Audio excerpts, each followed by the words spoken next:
what keeps happening in relationships and with different people on the planet. And this is why things don't work out, not just for us, but for other people that we want to have compassion or empathy for. So everybody has been trained backwards. And so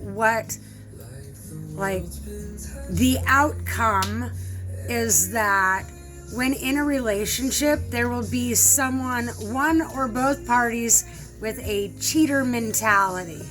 That doesn't mean that they're going to cheat. However, that means that they thrive, they get an adrenaline rush, they get energy off of doing something behind their partner's back, whether it's spending money, eating food that they know they shouldn't eat, being with friends or people that they know they shouldn't be with.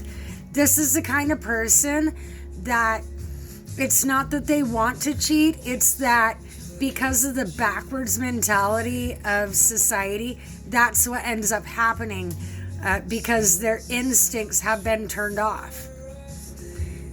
In order to get inside of a car and go down the highway, your instincts had to be turned off in order to get in that car. Your primitive instincts. People that get car sick, that means your instincts are on like a puppy dog. And so,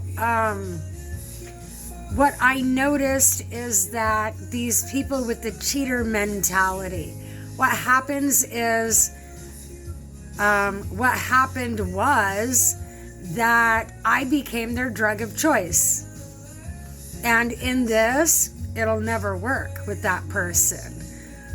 Because eventually, you're either going to let them down, you're going to upset them and tell them something they don't want to hear, that they're not, they have not been taught how to emotionally regulate.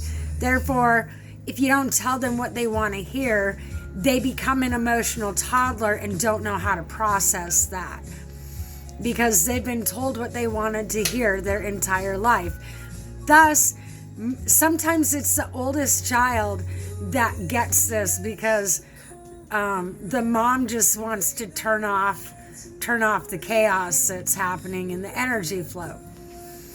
And so thus you have the older sibling or the one that this has been done to, they're a narcissist, not by choice, but by design. The system has designed this into the mentality of society. So if you find out that someone else is your drug of choice or that you are their drug of choice, you have an addiction problem. And it's not the person that you're addicted to, it's the cycle that you're in that you're addicted to. And so how we break cycles, we rip the Band-Aid off and walk away. Cut ties, cut the energy that you have passing between you two. And it's sad, but it's unfortunate, but what can you do? There's only one way to retrain society, and that is a new pack mentality of things where we're all on the same team. We might be a part of someone else's pack, but that doesn't make anyone less than. It just means you're a part of a different pack. And so you have rival packs. We don't even have to do that anymore. This is where things have gotten way off track. And I'm going to guess this started in the Tartarian era. When somebody got jealous, it became the Cain and Abel scenario where somebody got jealous, hijacked the script, made it all about them, made the other party guilty of some sort, demonized them, and now you have the stories that's being spun today. And when in fact, none of them are true. None of them are true. What you think happened, the opposite actually is what happened. And that's because the narcissist mentality in their mind, that is how it happened. But we have psychologists feeding people, feeding their mind with the dysfunction that they actually do not have. ADHD, you have trauma brain, plus you have a multi-thread thought process. If you are a computer, you have 16 threads happening at one time. And because the rest of the world doesn't function that way, you don't know what to do with it. What I did was I plugged my brain, instead of into drama and dysfunction, I plugged it into psychology, philosophy, the math of things, quantum physics, higher thought processes instead of the normal, typical human processes. And so this retrains the brain. Anything dramatic, I don't even want to have anything to do with that. People going around being gossips, trying to start drama, trying to play on my emotions, trying to milk sympathy from me. I don't have that to give. I have had some terrible things happen to me. If I cannot afford to feel sorry for myself, I cannot afford to feel sorry for somebody else. By feeling bad for them, you then carry that for them on an emotional, energetic level. Energy alchemy, you are carrying that for them.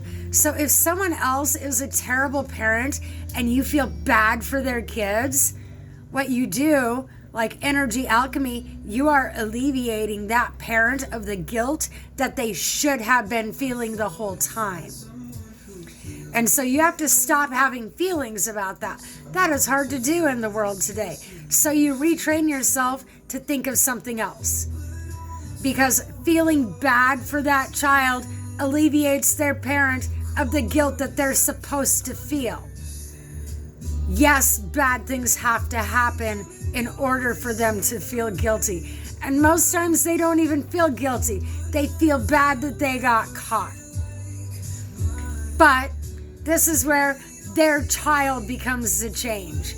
Their child is typically going to do things the opposite, or they replay what the parent played out. It becomes generational trauma, generational curses in these simple little things that we think are nothing. Because but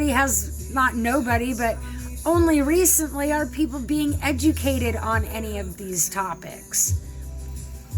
So as an empath, you've been told to carry that spiritual torch for other people. You've been brain trained to do this. And this is where you have to let that go. It does not belong to you. That energy of feeling bad, guilt, or shame does not belong to you. It belongs to the person carrying the dysfunction. Otherwise, you make trauma-bound choices that basically start to infect your atmosphere. Ask me how I know. I have done said things. In feeling bad for other people, it basically made me feel bad about other things in my life when I actually should be feeling good. So if you find yourself feeling bad about somebody else's choices, the only thing you can do is feel good about your own. That's all. That's your options.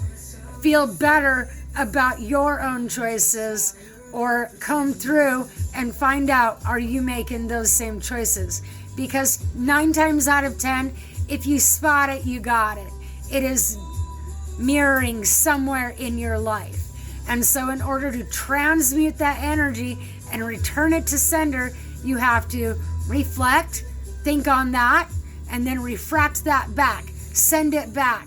Understand and recognize, validate that is not yours to carry. Send the energy back to sender where it belongs. And this is the return to sender. Reflect, transmute, return.